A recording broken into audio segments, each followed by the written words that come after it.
Buenas tardes, ¿cómo les va? Bienvenidos a otro programa de Proyectar, esta propuesta que recorre arquitectura, construcción, urbanismo, obra pública y patrimonio arquitectónico de la provincia de Entre Ríos y de la ciudad de Santa Fe. En el programa de hoy, distintas cuestiones dentro de este abanico de temáticas. Empezamos conociendo la construcción de una vivienda que tiene algunas particularidades dignas de destacar, quizá no por su grandilocuencia o por la cantidad de metros cuadrados, sino por cómo se resolvió profesionalmente la cuestión, cómo se logró plasmar en el proyecto y en la construcción de esta vivienda lo que se buscó. También vamos a seguir recorriendo la obra de puesta en valor del edificio del rectorado de la Universidad Nacional del Litoral en la ciudad de Santa Fe, la manzana histórica de la UNL, que la semana pasada comenzamos a ver cómo era el desarrollo de esta obra con el arquitecto Marcelo Saba.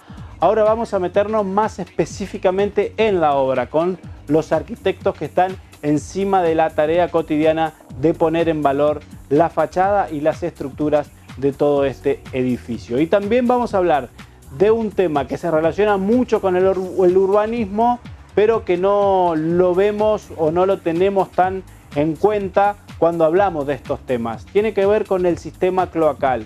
¿Cuánto le puede aportar la tecnología? Por ejemplo, en este caso, el monitoreo a las estaciones de cloacas dentro de una ciudad. Todos estos temas en el Proyectar de hoy. Nexo Aberturas, la línea más completa en aberturas de acero y aluminio. Centro de la Construcción en Seco. La construcción en seco por los especialistas. Colegio de Arquitectos de Entre Ríos. Delegación Entre Ríos de la Cámara Argentina de la Construcción desde 1959, construyendo para el desarrollo de la provincia. Gobierno de Entre Ríos. Johnson Amoblamientos, cocinas diferentes. Banco de Entre Ríos, acá para vos. Y ya nos metemos de lleno en el contenido del Proyectar del día de hoy y vamos a conocer la construcción de una vivienda, un proyecto particular ya que no es algo grandilocuente en cuanto a la cantidad de metros. Una vivienda unifamiliar que se resolvió en 60 metros cuadrados en la primera etapa con una sola habitación que busca desde una estética algo rústica pero que tiene muchos elementos modernos. Vamos a ir recorriendo este proyecto con el arquitecto Rodrigo Riera. Es una casa unifamiliar a las afueras de la ciudad de Paraná, en un pueblo cercano. No es una situación rural, pero casi, así que la casa es muy abierta, aprovechando siempre el espacio abierto y la conexión con el exterior. Una casa de una sola planta, en esquina, que en este momento tiene una sola habitación con posibilidades también de crecimiento, pero son en sí 60 metros cuadrados cubiertos con una gran galería hacia todos los costados. En sí, digamos, como te digo, estar en relación de estar en el interior y no en la ciudad, lo que siempre fue la búsqueda de la conexión interior-exterior, por eso es que tiene tanta cantidad, está totalmente rodeada de vidrios, a la vez también esta situación de estar a la intemperie, estar sin protección para las condiciones climáticas, que acá son bastante más adversas que en la ciudad. Hizo falta que esté toda rodeada de galerías, las ventanas más grandes, ya que si no la lluvia y los vientos y demás inciden muchísimo sobre ellas. Pero en sí la búsqueda fue que haya una conexión constante con el interior-exterior. Entonces, si bien son dos patios, un patio más chico y el ingreso de la casa también es como a través de un abierto ahora, los otros patios en sí componen 3 patios que rodean todo el estar principal, que a la vez el estar principal y el estar comedor funciona como espacio de usos múltiples en la casa y es el pulmón de la casa, que es el espacio más abierto, pero es lo que articula toda la casa, articula tanto los patios, la cocina con el dormitorio y el baño y el futuro dormitorio. Que el otro dormitorio también sería en planta baja. En este momento la casa tiene un doble ingreso, posee ingreso desde las 2 calles de la esquina, pero eso se revertiría al momento que se haga la segunda ampliación, que la ampliación es lo que hoy en día ocupa el espacio de la cochera, pero siempre se pensó como un segundo dormitorio. Y bueno, la casa en sí estaba pensada con un programa muy básico, o sea, un gran espacio que era el estar comedor, la cocina y un único dormitorio que se hizo el dormitorio del secundario, no se hizo el principal, en primera instancia estaba pensado con vestidor. Un único baño era la petición y se pensaba como un uso no temporario, pero casi de fin de semana. Y entonces el programa en sí está todo muy unificado, hay pocas puertas y demás que separan los ambientes, solo la habitación es lo más cerrado y está totalmente vidriada en conexión al exterior. Que no así en el ámbito privado, que será la habitación, que es mucho más cerrada, hay un ventanamiento muy grande hacia el patio, pero de todos modos es mucho más cerrada y ciega en relación al espacio social. Y sin duda que el respeto por lo presupuestado era una de las premisas para poder concretar esta obra. Eso se vio solucionado un poco con la selección de los materiales y el uso que se le dio para lograr plasmar esta vivienda de 60 metros cuadrados. El presupuesto con el que se contaba era un presupuesto cerrado, que era el monto que se tenía. Había que con ese monto resolver la casa. Así que en sí se buscó que todo lo que se haga en la casa nuevamente no se iba a ornamentar ni nada. Todo lo que se ponga era necesario y tenía que ser, si utilicemos, en el caso se utilizaron ladrillos de bloque de hormigón, tenían que ser estructurales. O sea, el ser más costoso que un ladrillo hueco tenía que ser a la vez estructural. Y en este caso también se optó por hacerlo visto para evitar revocar todos los ambientes, que también reducía el costo y a la vez estéticamente aportaba esta estética que se estaba buscando un poco más rústica. Pero en sí, digamos, en el presupuesto después, dentro de lo acotado también influenció al momento de desarrollar el programa. Había que hacerlo de un modo muy ágil para que se puedan hacer muchos metros cuadrados para el poco presupuesto con el que se constaba.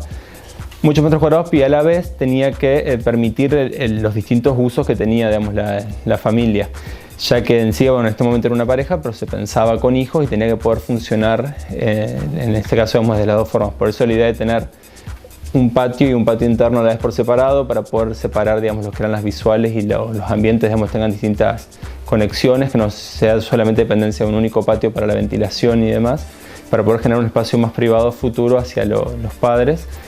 Después, digamos, si bien está a las afueras, es un barrio chico en el que se encuentra, es un loteo con vecinos y tiene muchas visuales, digamos, de todos los lados se ve la casa, por ende, digamos, hacia el exterior es bastante ciega y teníamos que aprovechar el patio, que tampoco es tan grande, para ventilar e iluminar los ambientes, ya que hacia el exterior prácticamente te quedaba sin privacidad. En cuanto a la selección de materiales, mucho venía esto de la mano de estar a las afueras de la ciudad y tenía que ser un poco más rústico, ya tanto en el uso, también en el mantenimiento, ya que se pensó como un segundo hogar, no como un primer hogar.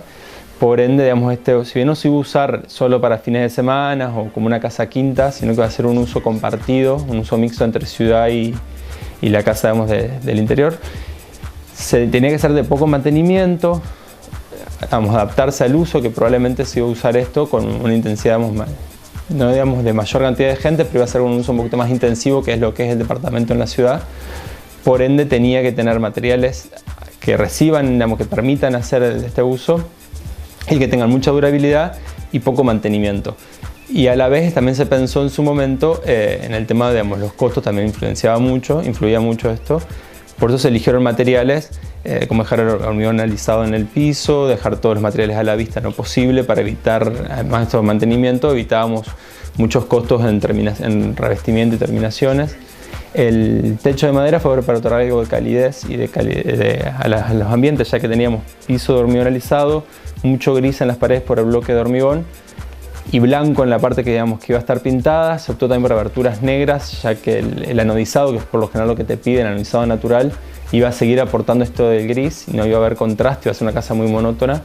Y el toque de densidad y calidez se dio en el cielo raso en el piso, en el techo, que se optó así por la madera, conectado con interior y exterior, de nuevo para hacer este juego y agrandar los espacios, ya que de por sí no son muchos no es un espacio tan amplio. La continuidad del cielo raso ayuda a que parezca mucho más amplio. Y nuevamente, como está en relación al interior, se juega mucho con el uso interior-exterior compartido y todo el tiempo, digamos, los ambientes se abren hacia el exterior, agrandando los espacios. Entonces, digamos, la continuidad en el cielo raso y en el piso fue una decisión. Y no solo podemos destacar este proyecto en cuanto a la selección de los materiales y la parte estética, cómo se encontró su uso funcional para que estéticamente quede muy armónico y muy llamativa también esta vivienda, sino también que podemos destacar el uso de la climatización en cuanto a aprovechar bien la orientación de todos los espacios, las aberturas y los aleros.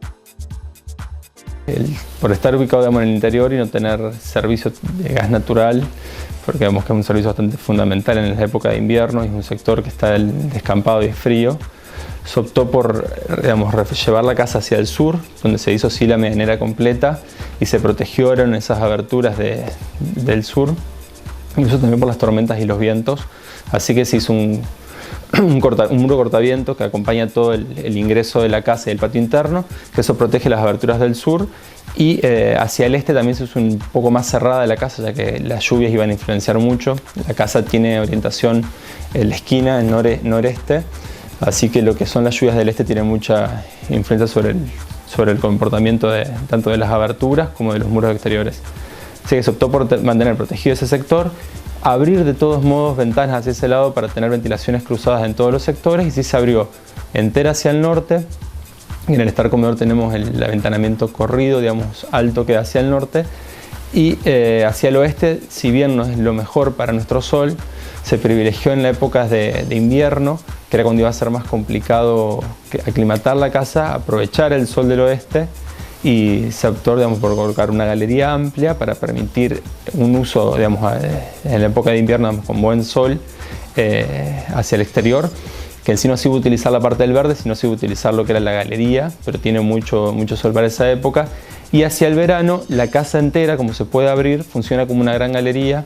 El sol ya no logra ingresar a la casa en el verano, está protegido, digamos, con todos los aleros, entonces funciona en sí la casa, funciona como un espacio semicerrado durante el verano, en la época en la que puedes generar apertura. Y de todos modos, por nuestro clima del aire acondicionado, los días de mucho calor no podías evitarlo, así que en sí optó por eso, se optó por privilegiar un poco más el invierno y que la casa funcione como una galería. Y sin duda que podemos observar una estructura más bien rústica en cuanto a los materiales, bien a la vista, bien presentes, pero que tiene su toque moderno a través de los objetos, de la luminaria, de las tecnologías, de las aberturas que incorpora este proyecto. Un juego que tiene que ver con lo rústico, con lo moderno, con lo rural y con lo urbano. Algo que vemos muy presente y que se va a detener ahora el arquitecto Arrieta. Como decías, era rústica. También la idea era que se aleje de la idea esta acá rural, digamos, relacionar lo rústico con lo rural y llevarlo más a algo más urbano y moderno. Es que se optó, bueno, por aventanamientos de paños vidriados completos, sin repartirlos, de grandes aberturas de piso a techo, también que se hagan un concepto, digamos, mucho más moderno y ambiente. Después todo lo que fueron elección de, bueno, tanto baño como cocina, que era donde íbamos a tener que jugar, se optó por mobiliarios modernos, con materiales modernos, y dentro de lo que se usaba en el momento, al igual que lo que son revestimientos y demás, usaron, digamos, materiales que estaban en ese momento eran tendencia. Y después, obviamente, todos los que son objetos de tanto de iluminación y objetos, digamos, eléctricos y tecnológicos ya son los que terminan de aportar. Y en sí después la casa tiene una impronta, digamos, que no es tan perceptible desde cuando la vas vivenciando, pero sí desde el momento, digamos, del desarrollo de la idea, que está muy arraigado en el estilo moderno, que, digamos, en generar espacios fluidos, en conexión directa. La planta misma surge como un cubo que se va desarmando y se va desmembrando para generar mejores visuales y apertura, pero siempre partimos de una idea totalmente racionalista, que también nos permitía eso, digamos, maximizar el uso de los materiales y demás. Toda la casa está modulada siguiendo también esos criterios modernos de modulación en relación a los materiales que se eligieron. El bloque tiene 20 por 20 por 40 y ese bloque es el que regula la modulación de toda la casa. Los ambientes no tienen medidas puestas, digamos, de antemano, sino que a través de los bloques se va llegando a medidas que no son medidas redondas, sino que van resultando de la subdivisión de este bloque, que es el ladrillo. Al igual que el ancho de los ambientes, está en relación a lo que nos permitía hacer una estructura económica y con techo, digamos, de cubierta metálica. y todo está en relación a eso, pero todo va formando esta estética. Y está regada con una estética, digamos, moderna, del modernismo puro, digamos, de arquitectura, en la digamos, que por ahí el que sabe, digamos, conoce un poco más de arquitectura, puede llegar a ver algunos detalles como la columna separada de los muros, las cubiertas, en realidad, digamos, en simetría horizontal con lo que son los pisos en las galerías. Hay muchos detalles como esos que son bien puros del modernismo arquitectónico. Hacemos una pausa, la primera en el proyectar del día de hoy, pero no te vayas porque en el próximo bloque vamos a seguir conociendo detalles de la obra de puesta en valor del rectorado de la Universidad Nacional del Litoral en la ciudad de Santa Fe. Pausa muy breve y ya seguimos con más Proyectar.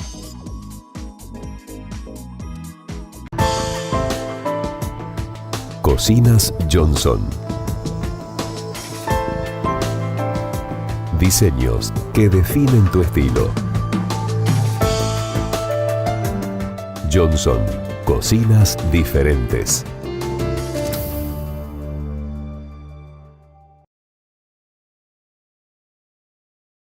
Cámara Argentina de la Construcción, Delegación Entre Ríos, desde 1959, construyendo para el desarrollo de la provincia. Encontranos en www.cac-medioentreríos.org.ar o en nuestras redes sociales.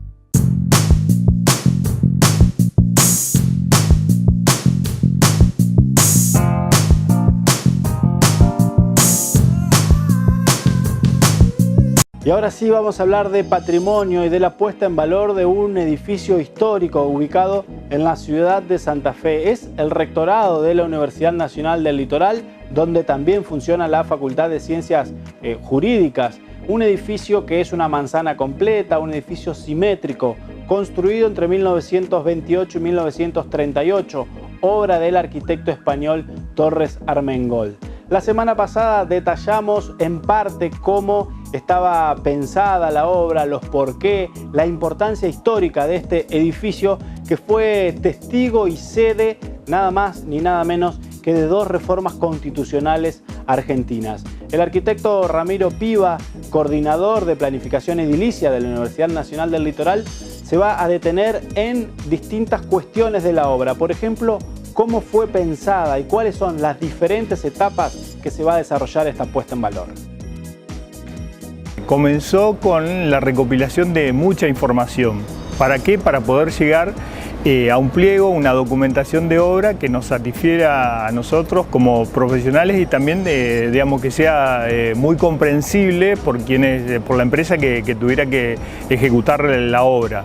Hasta ese momento todavía no habíamos hecho la licitación y bueno, fueron muchos meses, te diría que casi un año de estudios, de relevamientos, de conocer el edificio, de buscar, de conocer las tecnologías, de indagarlas en libros de la época, de cómo realmente se construían este tipo de edificios, de indagar también en la ideología y en lo que pensaba realmente el proyectista, que fue un proyectista español que después se nacionalizó argentino, de apellido Torres Armengol, que fue famoso también en Buenos Aires. Ha dejado obras importantes como hoy lo que es la librería El Ateneo en calle Santa Fe. Bueno, es obra de él y realmente ha aparecido hace mucho como una de las librerías más importantes del mundo.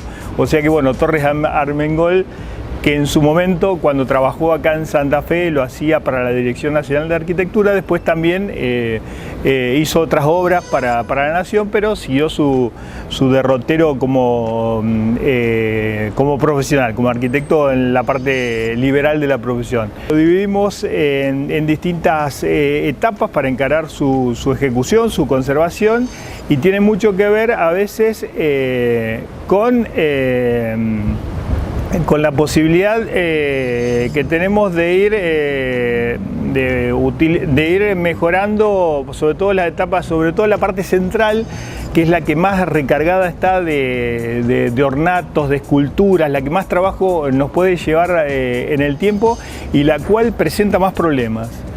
En realidad los problemas de este edificio, que uno a simple vista lo ve, no tiene problemas de humedades, que podría ser por un edificio de tantos años, la verdad no los tiene, pero sí en esa época, vaya a saber por qué, se utilizó demasiado hierro, sobre todo, y se notan los grupos escultóricos, porque la entrada de agua con el tiempo, la abrasión del clima y todas esas cuestiones hizo que, bueno, que entrara mucha agua, ese hierro se oxidara, se expandiera y produciera roturas mecánicas. Esa es la principal patología, la que más tiene el edificio. Las otras son patologías que podríamos decir comparadas con esas menores, como puede ser las bióticas, todo lo que pueda sufrir el edificio de los detritos de las aves, de las costras biológicas como níqueles, musgos, todas esas cuestiones que también obviamente afectan y que ahora estamos limpiando, atacando y mejorando. Pero bueno, una primera etapa es la parte central, es la que más tiempo nos va a llevar, y después lo hemos dividido un poco, también lo hemos planificado en función de la logística, de los andamios que se necesitan, y a medida que se van terminando las etapas se van pasando a otras, se van corriendo todo el andamiaje para retomar las obras en el otro sector. Son 5, son muy fáciles de detectar: la parte central, la de los costados y las torretas de las esquinas. Y para planificar correctamente la obra se analizaron una gran cantidad de planos históricos, que son los planos originales con los cuales se construyó el edificio del rectorado. Le preguntamos al arquitecto Ramiro Piva cómo dieron con este material.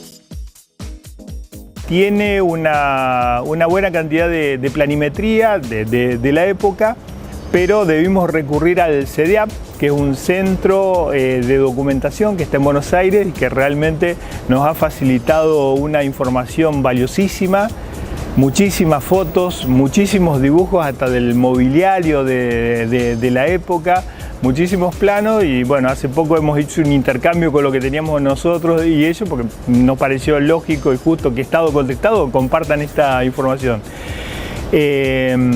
Para la ejecución del pliego, para tomar decisiones en cómo intervenir a veces en los ornatos, nos ha servido mucho el tema de la fotografía histórica. Sobre todo conseguimos fotos donde están los procesos constructivos de cada uno de estos ornatos y esculturas, entonces nosotros podíamos ver cómo los habían separado a veces en partes para poder manipularlos y después llevarlos a la obra y construirlos en la misma obra. Y bueno, eso nos dio mucha información de importancia para repetir los procesos, porque la idea acá es conservar lo que más se puede del edificio.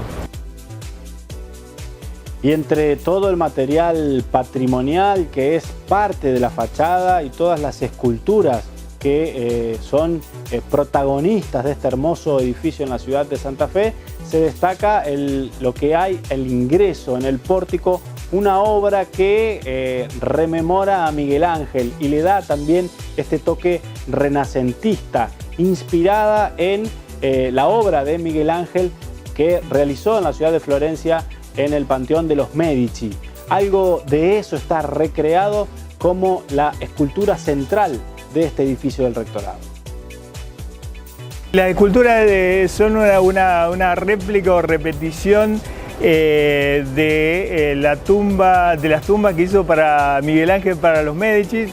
Se ve que el autor Torres Armengol se apropió de esas esculturas y quiso que de ese portal, que era la parte central del edificio, tenga ese espesor, esa elocuencia a través de ese tipo de escultura, de repetir, de tomar de la historia, digamos, de esculturas que muy reconocidas a nivel mundial. Bueno, él las utiliza en la parte de la fachada.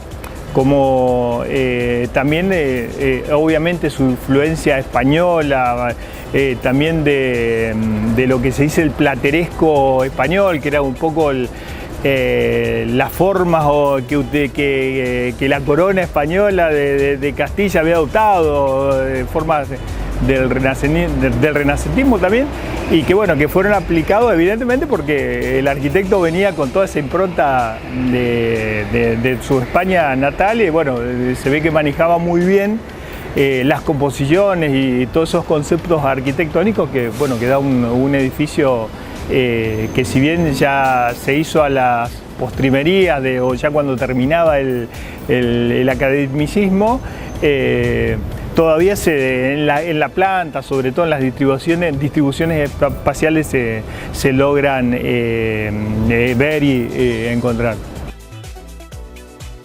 Más adelante vamos a conocer más detalles de lo que tiene que ver la restauración y el trabajo con las distintas esculturas de este edificio patrimonial de la ciudad de Santa Fe. Ahora hacemos una pausa muy breve y ya seguimos con más arquitectura aquí en Proyectar.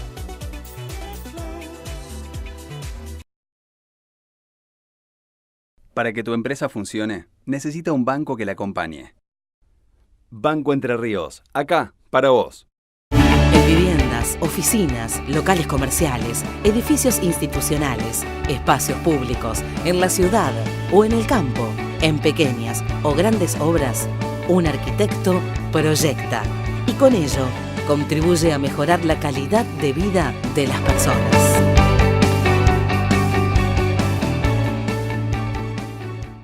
Cámara Argentina de la Construcción, Delegación Entre Ríos, desde 1959, construyendo para el desarrollo de la provincia. Encontranos en www.cac-medioentreríos.org.ar o en nuestras redes sociales.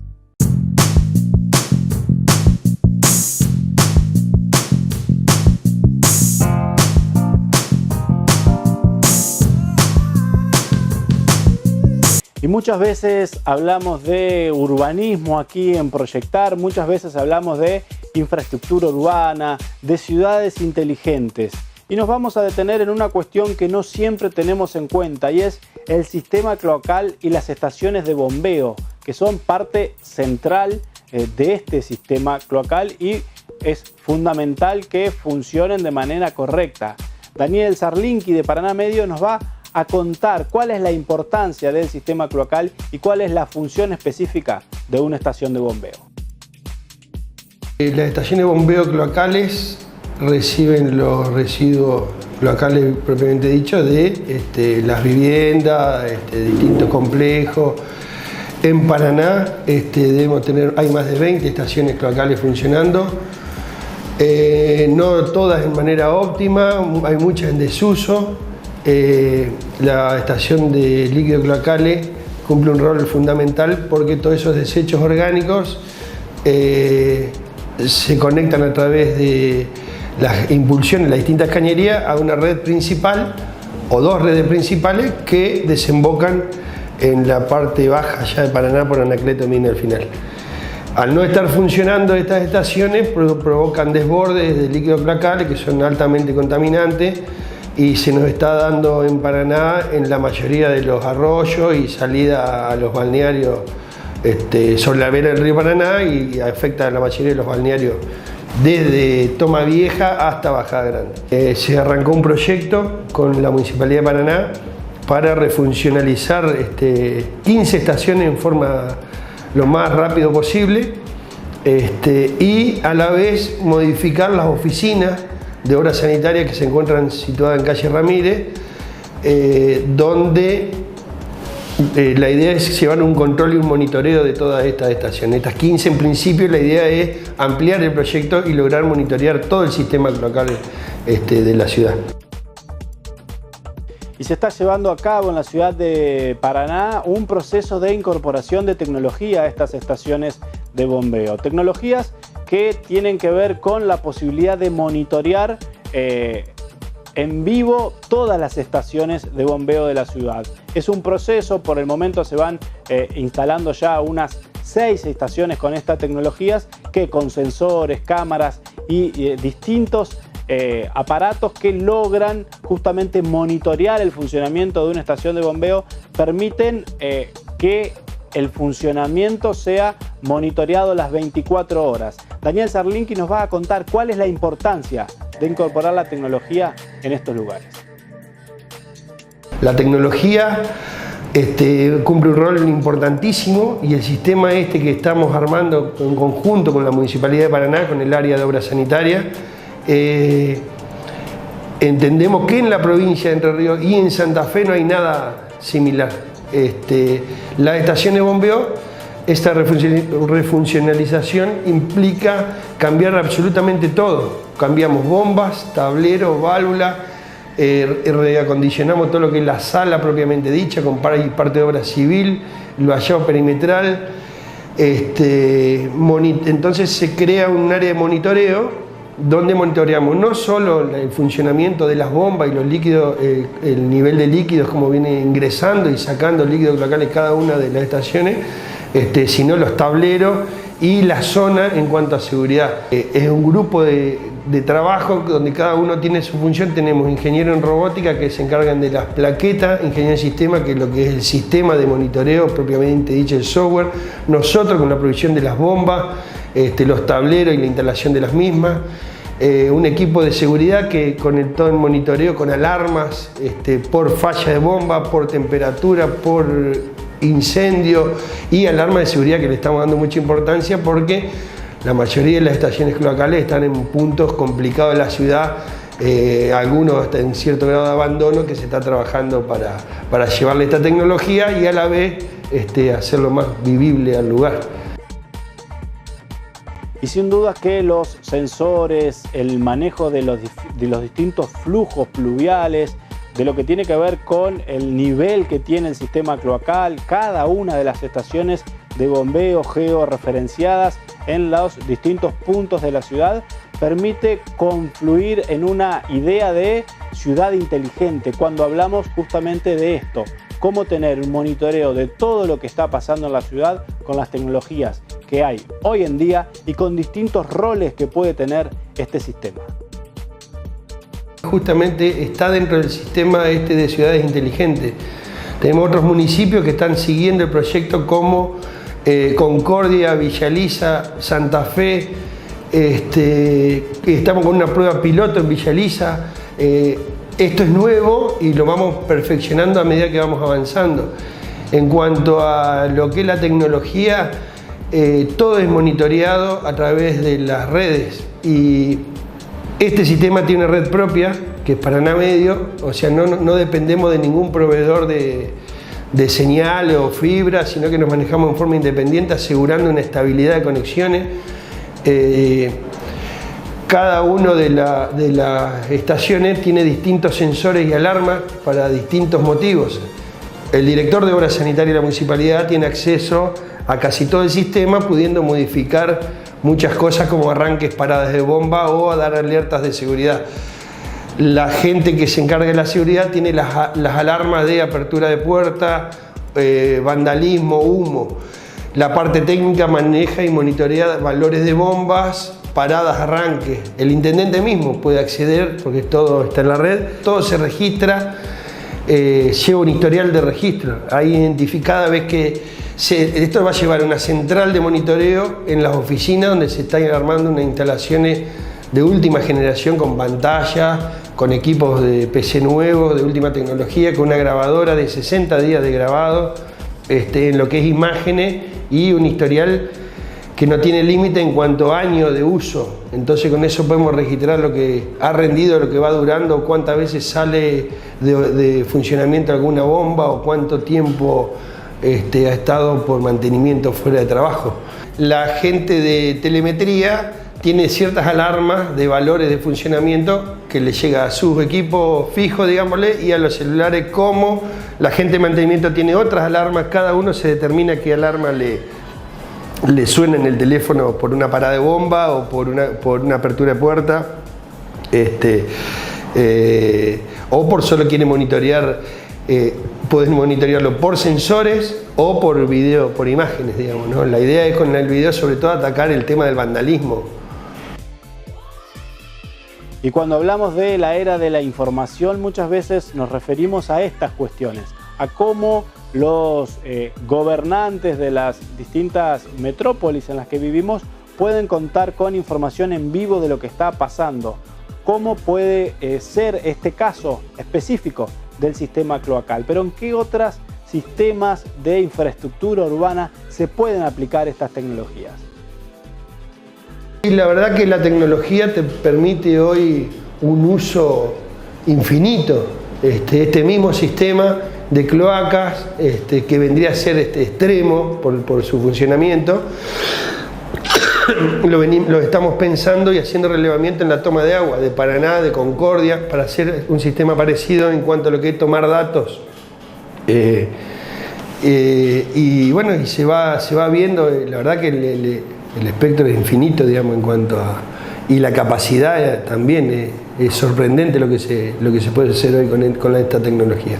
Sumado que, quiero destacar, bueno, los equipos, las bombas, que son las que representamos nosotros, la marca Fly, que son líderes mundiales, se fabrican en Buenos Aires, eso nos da un acceso rápido a cualquier tema de reparaciones, provisión de repuestos y todo eso. Y otra cosa re interesante es que todo el proyecto, que no hay nada en Entre Ríos ni en Santa Fe, así hecho exclusivamente para monitoreo y videovigilancia, que estén juntos la vigilancia y el monitoreo de equipo, y en algo como las estaciones cloacales, todas las empresas, salvo la fábrica de bombas, que es la que nos provee, y la de las plaquetas electrónicas que se fabrican en Buenos Aires, todo el personal, digamos, son empresas de acá de Paraná, desde los herreros, los electricistas, la gente que nos da la red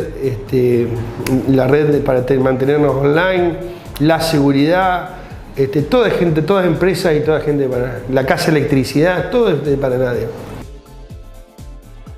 Y sin dudas que para lograr un buen funcionamiento de todo el sistema cloacal, además de monitorear, de tener la infraestructura y la tecnología adecuada para cuidar el correcto funcionamiento, también necesitamos nosotros como ciudadanos hacer un esfuerzo en el cuidado de todo un sistema. ¿Qué podemos hacer desde nuestro lugar para cuidar las cloacas en las distintas ciudades?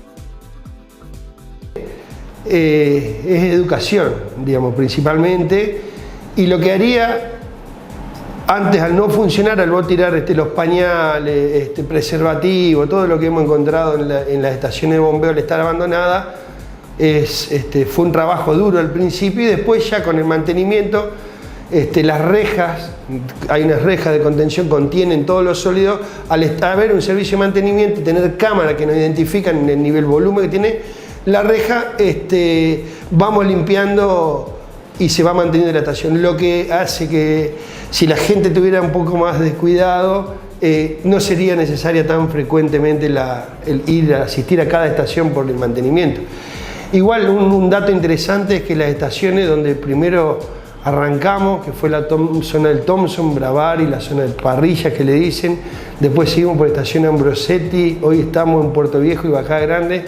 La verdad que al principio la gente no entiende, como que es algo más de todo el ruido que hay, pero al quedar limpio, iluminado, que ven presencia de la gente de seguridad, nosotros mismos con el movimiento normal de mantenimiento, la estación queda pintada, se ven las luces, las alarmas, la misma gente empieza a cuidar, empieza a apoyar. La verdad que eso fue una sorpresa. Hay barrios o esquinas, digamos, que han estado abandonadas o perdidas por el municipio, que hoy la misma gente se acerca y cuando va la gente nuestra a laburar, y que si necesitan algo, que sé yo, que están contentos. La verdad que es grato también saber eso. Y hacemos una pausa, la última del Proyectar del día de hoy, y vamos a seguir conociendo detalles del edificio del Rectorado de la Universidad Nacional del Litoral. Pausa muy breve y ya seguimos con más Proyectar. En viviendas, oficinas, locales comerciales, edificios institucionales, espacios públicos, en la ciudad o en el campo, en pequeñas o grandes obras, un arquitecto proyecta y con ello contribuye a mejorar la calidad de vida de las personas.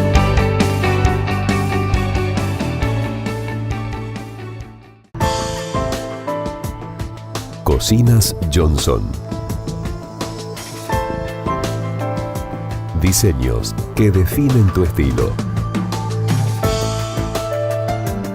Johnson, cocinas diferentes.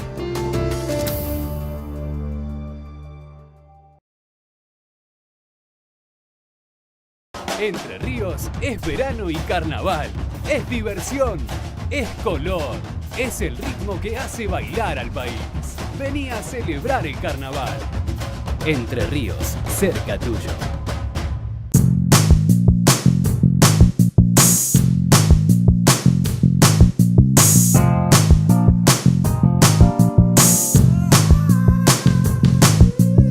Y vamos a seguir conociendo detalles de la puesta en valor del rectorado de la Universidad Nacional del Litoral, esta manzana histórica que está en el medio de un proceso de obra. La arquitecta María Laura Elías, directora de obra, nos va a contar sobre ciertos problemas que encontraron al intervenir justamente la fachada y el edificio. Por ejemplo, el diálogo entre los distintos materiales que en alguna época se usaron, como puede ser la cal y el hierro, algo que hoy en día tienen que solucionar con otras tecnologías. La idea es conservar todos aquellos elementos que se encuentren en un buen estado de conservación o aquellos que tengan pequeñas patologías que puedan ser subsanadas, digamos, a pie de obra. El criterio general es conservar íntegramente la mayor cantidad de materialidad original posible, justamente para que el testimonio histórico se mantenga de una manera, digamos, adecuada. Hay elementos que, bueno, no hay posibilidades o por lo menos no tenemos manera de garantizar su subsistencia en el tiempo, con lo cual algunos elementos hemos tomado la decisión de hacer restauraciones in situ a fin de tomar las improntas, o sea, los moldes para poder recrear luego esos ornamentos. Le damos prioridad, digamos, a conservar las volumetrías originales y las piezas originales. Por eso se permitió hacer restauraciones a pie de obra que solamente cumplan la necesidad de tomar los moldes. Luego esas piezas van a ser retiradas y reemplazadas por las piezas, por las copias. Sobre todo porque es difícil garantizar su subsistencia en el tiempo, sobre todo porque la tecnología con la que están construidos estos ornatos es armadura metálica de hierro, y la argamasa con la que estaban rellenos los ornatos originales es un mortero a base de cal. La cal ataca el hierro, como se sabe, pero principios de siglo no estaba tan difundida esa problemática, o por lo menos no era una cuestión incompatible, y se solían hacer hormigones de cal armado. Bueno, esta es la situación que presentan los ornamentos, que si bien se encuentran en muy buen estado de conservación algunos, otros bueno, se encuentran con hierros completamente expuestos y con sus armaduras disminuidas, con lo cual son un riesgo tanto digamos, para el uso del edificio como para el hecho de perder los elementos originales. Y justamente para trabajar con todas estas esculturas de la fachada hubo que hacer un extenso relevamiento que incluyó obra por obra ver cómo estaba el estado de cada una de ellas.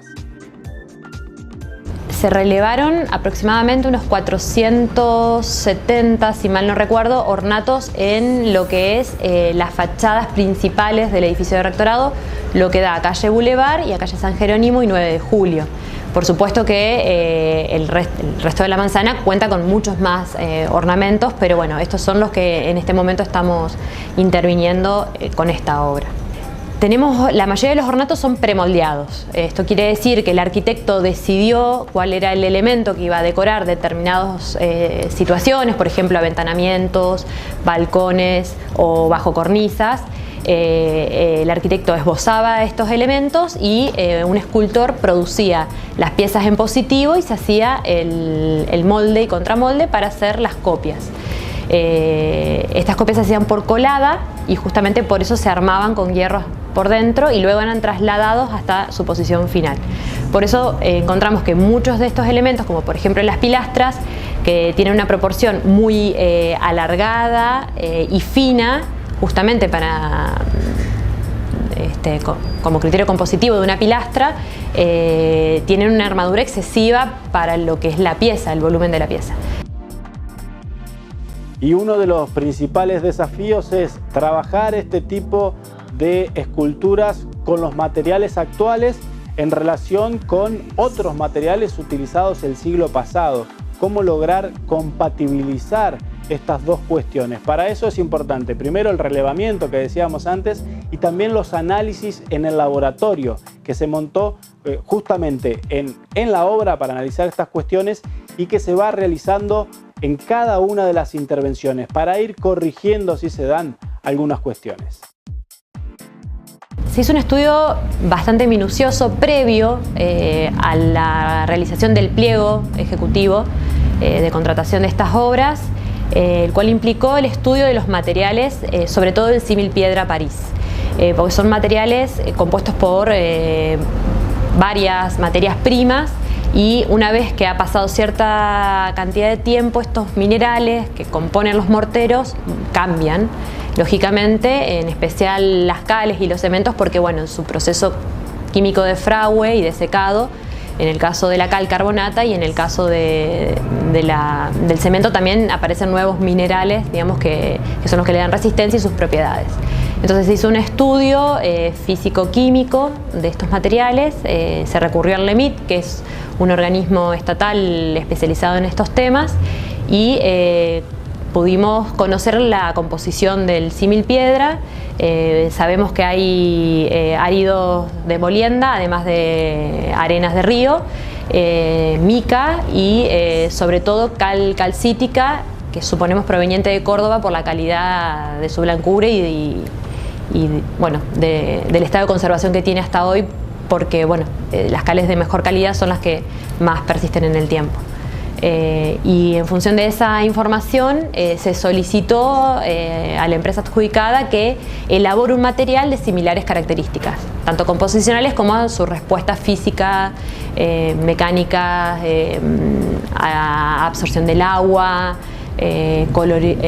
coloración, granulometría, apariencia en general, para garantizar poder hacer intervenciones parciales sin tener que revestir completamente el edificio de cero, porque la intención de esta obra es conservar la mayor originalidad posible del edificio.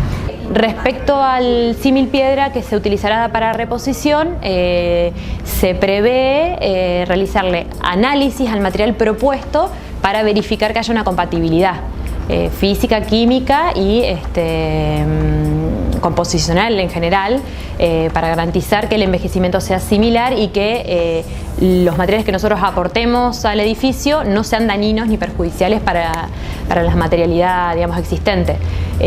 Hay una cuestión con algunas incompatibilidades materiales, en especial aquellos morteros que son a base únicamente de cal, tienen una respuesta distinta a los morteros que tienen adición de cemento, porque su resistencia, su durabilidad, su porosidad es distinta y a veces suele ser incompatible y puede generar nuevas patologías en las superficies. Entonces, por eso es tan importante haber hecho el estudio previo de la composición original de este revoque, bueno, para aportar un material que sea compatible. Y la arquitecta María Laura Elías, la directora de la obra, se va a detener ahora sobre el estilo arquitectónico del edificio del rectorado de la UNL y también sobre su fachada. ¿A qué estilo arquitectónico responde la propuesta? Se conoce, sabido que sobre todo el uso de las estéticas del Renacimiento español y de influencia morisca hacen referencia a un neocolonial que muchos autores sostienen es una reinvención de los estilos propios americanos que luego del eclecticismo es una deuda para nuestra sociedad, porque bueno, se importaban generalmente los estilos europeos y este edificio está concebido con un estilo que podría denominarse propio, porque aunque está devenido de la influencia colonial, al fin y al cabo es una reinterpretación con nuestras asignaciones de significados, porque además del estilo, ¿no?, estético que se le dio a la fachada, la composición del edificio completo hace referencia a estos principios, ¿no?, reformistas, universitarios, que tiene que ver, bueno, con la ubicación del Consejo Superior como principal órgano, ¿no?, de gobierno, y ese mismo elemento es en el que en la fachada se realza con esta logia de estilo renacentista y se le da toda la importancia desde lo estético y desde la ubicación funcional. Nexo Aberturas, la línea más completa en aberturas de acero y aluminio. Centro de la Construcción en Seco. La construcción en seco por los especialistas. Colegio de Arquitectos de Entre Ríos. Delegación Entre Ríos de la Cámara Argentina de la Construcción desde 1959, construyendo para el desarrollo de la provincia. Gobierno de Entre Ríos.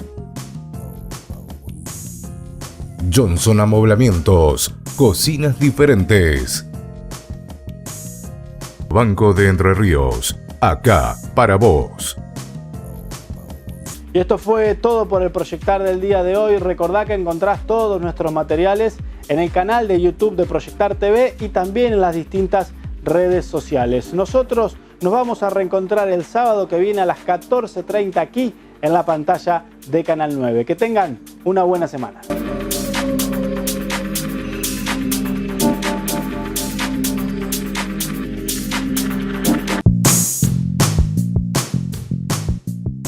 Es una casa unifamiliar a las afueras de la ciudad de Paraná, en un pueblo cercano.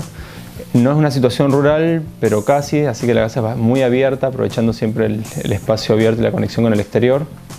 Una casa de una sola planta, en esquina, que en este momento tiene una sola habitación con posibilidades también de crecimiento, pero son en sí 60 metros cuadrados cubiertos con una gran galería hacia todos los costados. El edificio presenta, lo dividimos en distintas etapas para encarar su ejecución, su conservación, y tiene mucho que ver a veces con la posibilidad que tenemos de ir mejorando, sobre todo la etapa, sobre todo la parte central, que es la que más recargada está de ornatos, de esculturas, la que más trabajo nos puede llevar en el tiempo y la cual presenta más problemas. Hay más de 20 estaciones cloacales funcionando, no todas en manera óptima, hay muchas en desuso. La estación de líquido cloacales cumple un rol fundamental porque todos esos desechos orgánicos se conectan a través de las impulsiones de las distintas cañerías a una red principal o dos redes principales que desembocan en la parte baja allá de Paraná por Anacleto Mina al final. Al no estar funcionando estas estaciones provocan desbordes de líquido cloacales que son altamente contaminantes y se nos está dando en Paraná en la mayoría de los arroyos y salida a los balnearios. La idea es conservar todos aquellos elementos que se encuentren en un buen estado de conservación o aquellos que tengan pequeñas patologías que puedan ser subsanadas, digamos, a pie de obra. El criterio general es conservar íntegramente la mayor cantidad de materialidad original posible, justamente para que el testimonio histórico se mantenga de una manera, digamos, adecuada.